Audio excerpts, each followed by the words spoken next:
বৃদ্ধাশ্ৰমত বাস কৰা ককা আইতাসকলক সেৱা জনোৱাৰ মানসেৰে বহাগৰ প্ৰথম দিনটোতে উপস্থিত হ'ল জাতীয়তাবাদী যুৱ পৰিষদৰ গোলাঘাট জিলা সমিতি।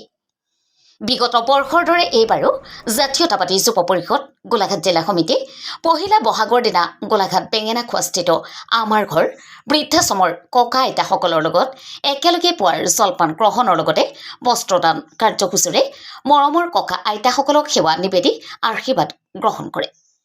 এই যান্ত্ৰিকতাৰ দিনত পিতৃ মাতৃয়ে সদায় নিজৰ সন্তানৰ পৰা অকণমান মৰম বিচাৰে, কিন্তু নিজৰ বৃদ্ধ পিতৃ মাতৃক সেৱা কৰাৰ বিপৰীতে নিজক লৈ ব্যস্ত থকাটো অতি দুখজনক। সেয়েহে আজি অসম জাতীয়তাবাদী যুৱ পৰিষদ গোলাঘাট জিলা সমিতিৰ বিষয়ববীয়াসকলে আই মাতৃসকলক আশীৰ্বাদ লৈ তেখেতসকলক আজীৱন সেৱা শুশ্ৰূষা কৰিবলৈ সংকল্পবদ্ধ হোৱাৰ লগতে এই বুলি মন্তব্য কৰে যে চৰকাৰৰ সকলো সুবিধা এওঁলোকে পোৱাটো বাঞ্ছনীয় বুলি মত পোষণ কৰে। গোলাঘাটৰ পৰা টুটুমণি বৰাৰ ৰিপৰ্ট, অসম ৰিপৰ্ট।